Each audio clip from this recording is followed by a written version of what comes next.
I love romance anime. It's great. It can make a lonely Saturday night with takeout feel like an intimate affair, adorned with the hopefulness that maybe one day, you, the viewer, will experience that sweet love that appears before you on the pixels of your TV and the vibrations of your soundbar. Of course, it's no substitute for the real thing, but it's an easy way to kick back and enjoy the evening as it should be, laughing and feeling for every character and what they go through, knowing that no matter what happens in the film, in the end everything will be fine and our lovely couple will get their way for a brighter tomorrow. No, just kidding. Because today we're going to talk about, let's be honest, a very hyped up film that has seen millions of views and captured the hearts of so many lonely Saturday nighters. Your Name. Your Name, or Kiminonawa, is a romance anime directed by Makoto Shinkai, also responsible for the recent films Weathering with You and The Garden of Words. Now, I assume most people watching this have seen Your Name by now and clicked on this video because they either have some beef with the title or are genuinely interested to hear what is likely, almost certainly, a minority opinion.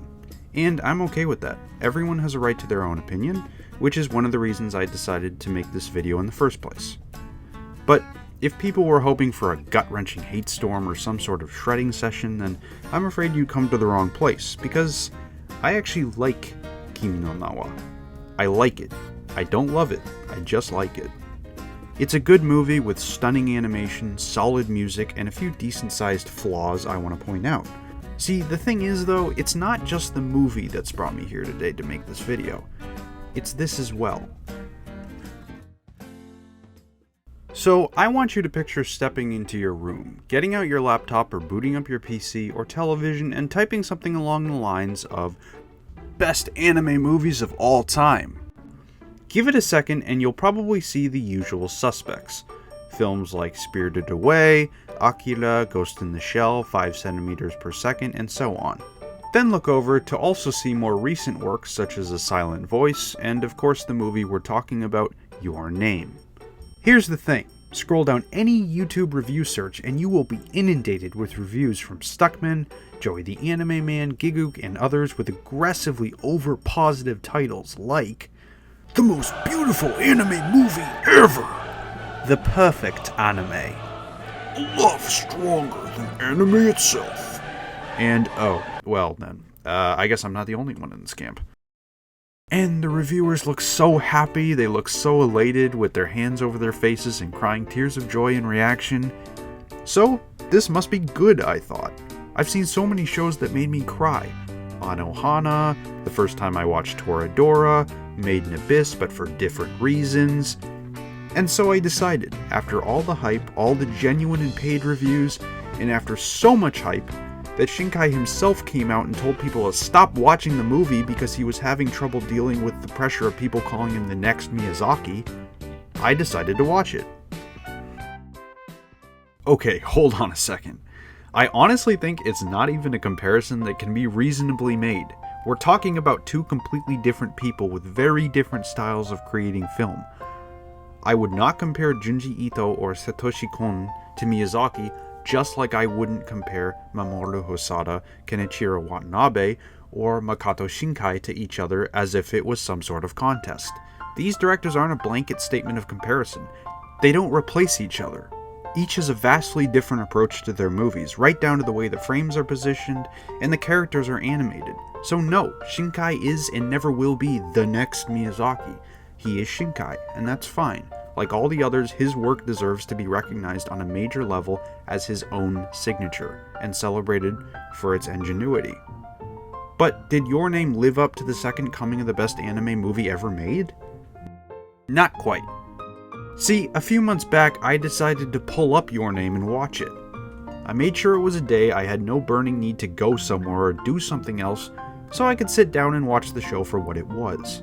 Over the years, I grew really tired of hearing the media gush over and over about it, so I decided to wait a while until things calmed down to watch it alone and on my own terms.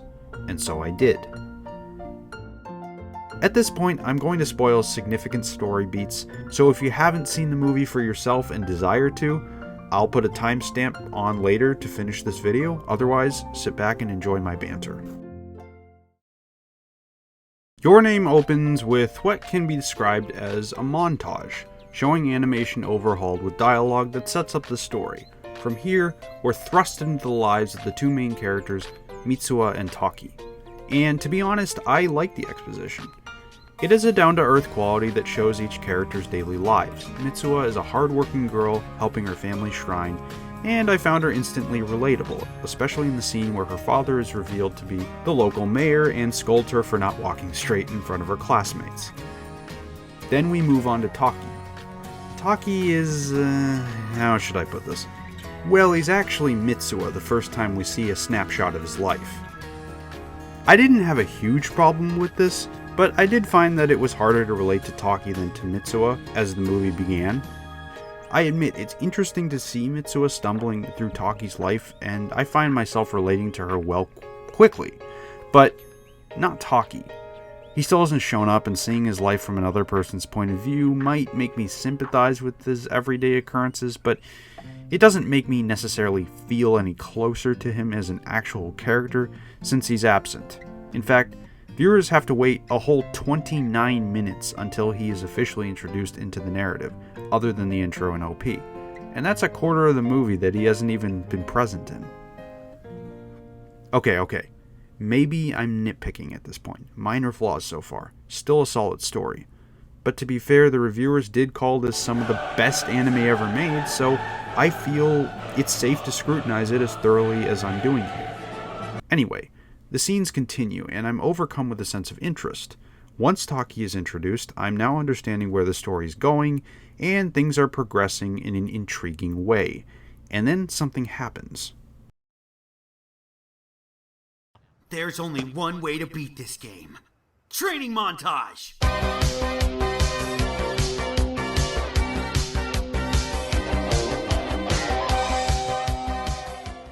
Often, when watching any movie, you get this sort of scene after an intro. The characters are introduced, the plot is established, and then there's a long period of progression or rising action where the story folds out and you see the relationships and dynamic plot points reveal themselves.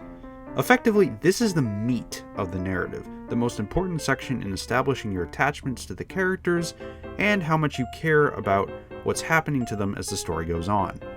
Well, the thing is, Your Name, it kind of skips over this part, or should I say it SparkNote styles it, into an abbreviated montage where you see what's happening, but you don't really learn anything or experience what the characters are going through firsthand. Okay, let's be more specific. At this point in the story, Taki and Mitsuha are switching bodies on a regular basis. From the scenes, you get a sense of how they're affecting each other's lives, but it's really just a taste. To me, this point in the movie is one of the most important parts in establishing their love for each other that comes up later. But instead, it ends up being skimmed over, and at some point you just have to accept that somewhere in those flash-by sequences, a love began to blossom. But I'll never know exactly where or how it grew, because before I knew it, that sequence was over, and they were already in love. This brings us to part 3.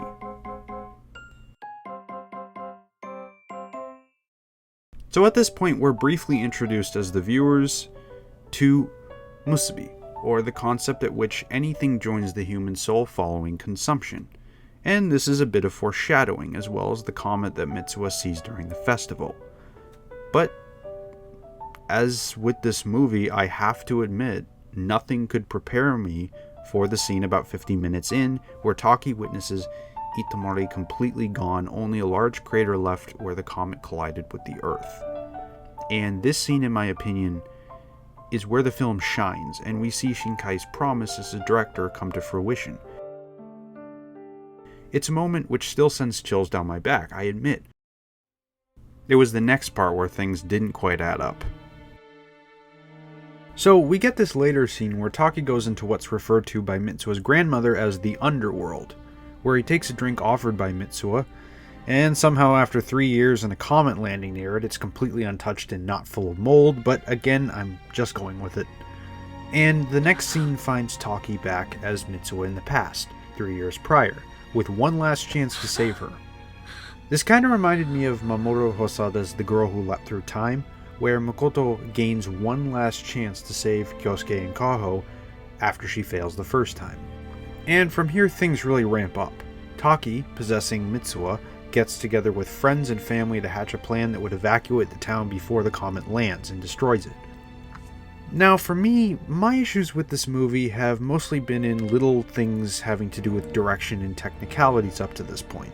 With minor exceptions, the story kept me pretty interested, and I didn't have trouble believing the things happening in this movie were realistic within the boundaries of that world. But from here, things do start to feel pretty contrived. Teshi just happens to be an explosives expert. Mitsuha's dad just happens to be the mayor who can convince everyone to evacuate the town in time, and Natori is opposed to telling the town to evacuate and breaking the law, but then reasons it out randomly later because, quote-unquote, it's just a what-if fantasy, isn't it?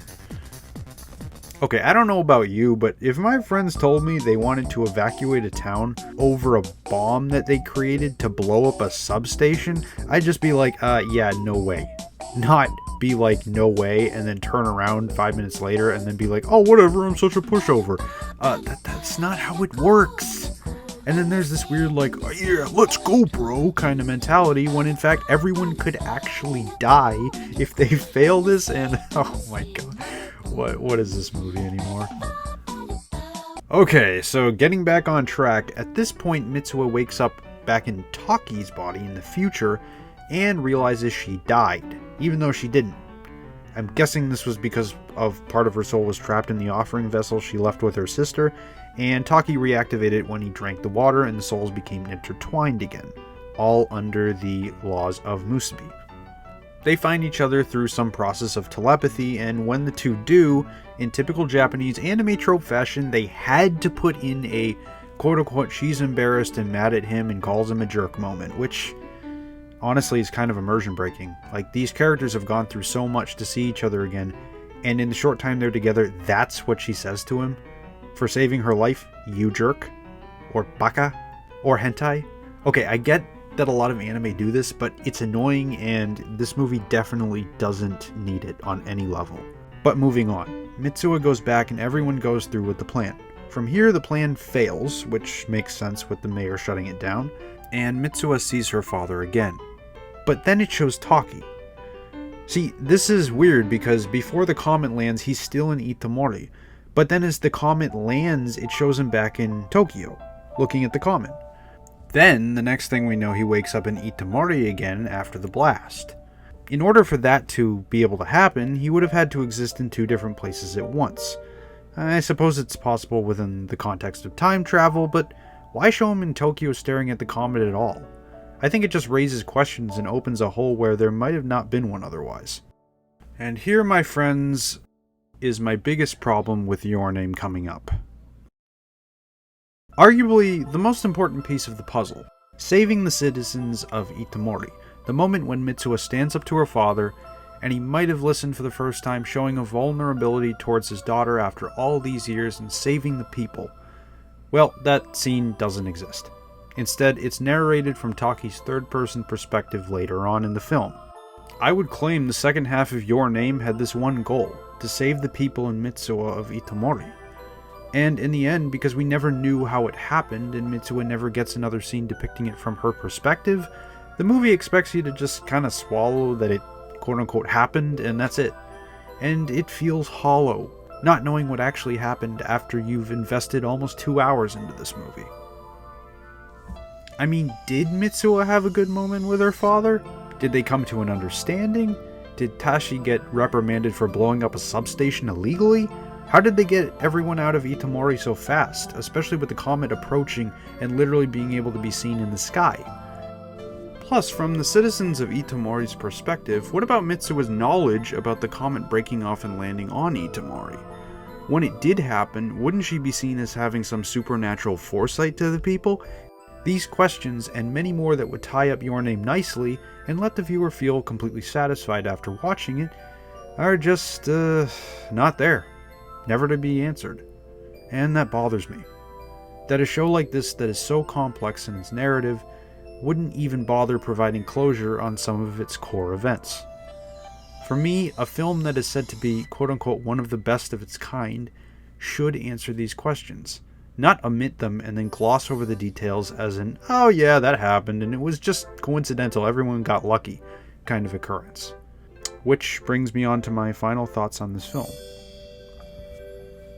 So my final takeaway is that really overall, Kiminonawa is a good film from Shinkai. But who knows, he might make one better in the future.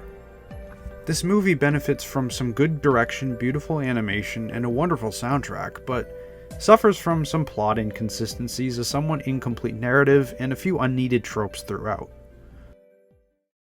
Of course, I have movies that I prefer to watch, many with similar beats and storylines to this one, but at the end of the day, I still think most people view Kiminonawa as not just a great film in anime, but an ambassador for Japanese animation across the world. And I certainly agree with this. I think this film's power is more in its wide-reaching ability to garner new fans for anime than in the actual quality of the movie itself. And for many, this is the first anime movie they've ever been exposed to. And like anyone else, I was once this young kid who was exposed to anime for the first time as well, and felt this really great special feeling, like what is this amazing animation that I'm watching? For me, it was a simpler time, but I remember when I first watched Sword Art Online. I was relatively new to anime and so overwhelmed by this exciting and fun new medium that I wasn't critical at all about storytelling or characters or plot or music or anything. Instead, everything was great, it was new, it was exciting, and I couldn't get enough of it. SAO at that time went on my list in 2013 as a 10 out of 10. 8 years later, as I've grown older, gotten used to the medium, and began to know more and have a critical eye in what to look out for, I've since revised my opinion on SAO drastically. It's now a 6.5 to 7 out of 10. Still good, still nostalgic, but rife with plot and character flaws that I understand. Even Shinkai himself said the movie wasn't ready, and he wasn't entirely happy with the end result because it was incomplete, stating in an interview, quote, "For me, it's incomplete, unbalanced. The plot is fine, but the film is not at all perfect. 2 years was not enough." But to anyone new to anime watching this, I'm gonna say it, Your Name, it's a good entry into the world of Japanese animation. It's not perfect, obviously, and I don't want to sound like I'm hyping it up, but I'm saying that it has some honestly 10 out of 10 moments in a 7 out of 10 movie. I wish it could have been longer, maybe then they could have flushed out some needed closure, but as it is, I like it. I think it's good. And just for the record, almost no film could live up to the hype that this film has, so I don't blame Your Name for missing the mark. Many Ghibli films haven't held up this much press. Anyway, what are your thoughts on this movie?